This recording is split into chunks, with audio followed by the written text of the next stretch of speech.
Hey, SRP Landscape Design here with the first video in the series about rendering settings. What we have here today is this modern backyard patio with some minimalistic landscape design. And the shot we're looking for today is overcast shot just shortly after rain with some fog crawling in from the woods behind. So let's go ahead and start by creating our base render.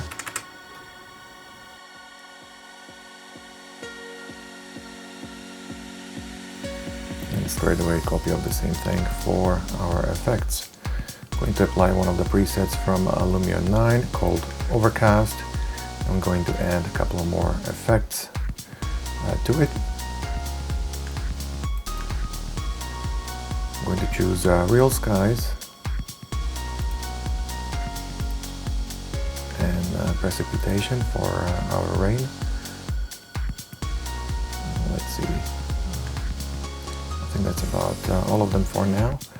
Let's start with the Real Skies first. I'm going to disable the rain for now.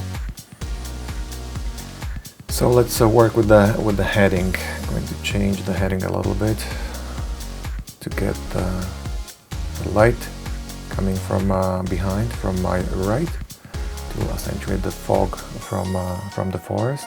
I'm going to bring the brightness up, but the overall brightness down to get a little bit of contrast on the sky. Now fog, very important today. As I mentioned, I want some fog from the forest. I'm going to bring up the density. It's a little too much. I want it to start somewhere around the fence, around the edges of the property. Fog fall off. I'm going to bring it up almost all the way down. As you can see, the fog is pretty much going down, kind of crawling around the forest, over the floor. And I'm going to bring the brightness up, and as well in here. Now we have to do a couple of renders, or you have to do a couple of renders to see how the fog will come out, because this is usually in the preview in your viewer. It is a little bit different than in your final renders, so sometimes there is a need for a couple of test renders. So I'm gonna keep it somewhere around here. I think that's the preset I want to have. Sky and clouds, as you can see, it is disabled automatically because we use real skies. So sky and clouds automatically will not work by default. Now I'm going to disable the sun as well in here, because I'm going to use the light from the sky only. So moving on to our next effect, it is sharpening. I'm going to bring the intensity up just a little bit to give it an extra edge. Exposure always is last, color correction. Now the fog is pretty strong and bright, and the color of the fog is quite cold, so I want the temperature down just a little bit. Vibrance down, contrast down as well, and brightness up, and the saturation down a little bit as well. Because as we know, on a cloudy or foggy days, the colors are not so bright. Moving on to reflections. Now I have one large reflective surface in here, which is this kind of pond in here. So I'm going to select that, and I'm going to select these surfaces as well. I'll explain later why. All of this in here, and also this footpath on the right, which will select all of these.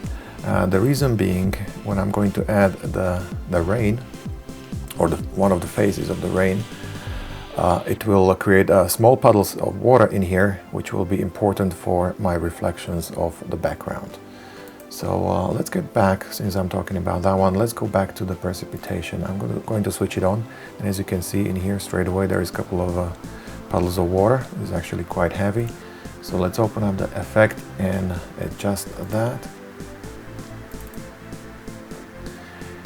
Now we want to stay on rain, as I mentioned, but the precipitation phase, move it a little bit forward, actually quite a lot, almost all the way.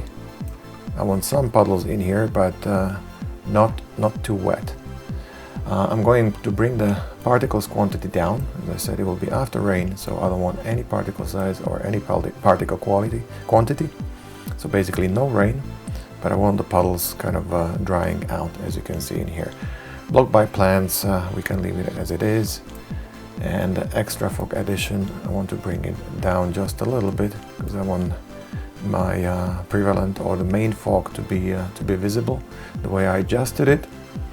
So we are done with the precipitation, and we finished with the reflections. So moving on to hyperlight. This is mostly for interior, so we don't have to adjust that.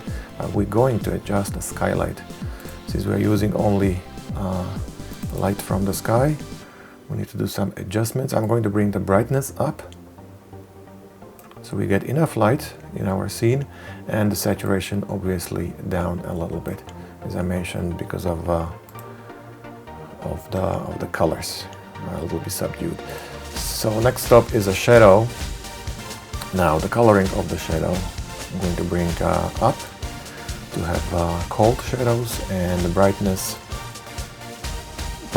up as well a little bit, because we do not have sharp shadows when we use this diffuse light. Whenever you have overcast or use fog, there is almost no sharp shadows visible in your render. So interior, exterior, we have exterior shot, so we're going to move almost all the way out, and only shadows down once again.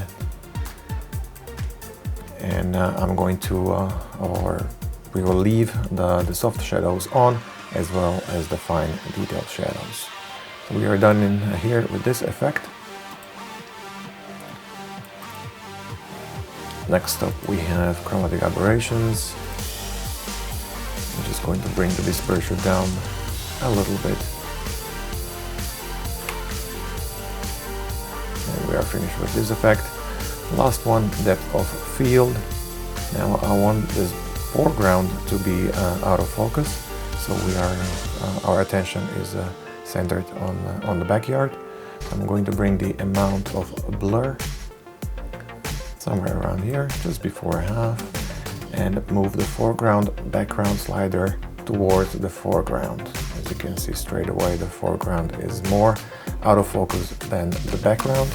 I'm going to select the distance somewhere in the middle of my background scene.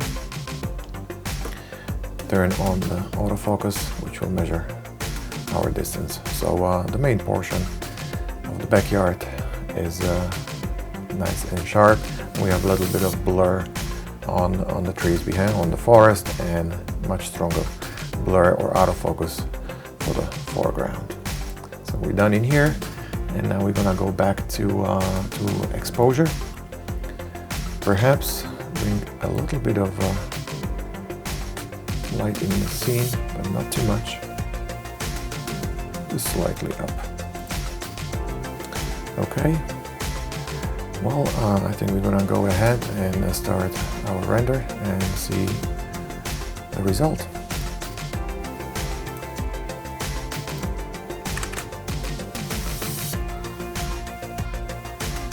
And that's all for today, guys. Thanks for tuning in. Bye-bye.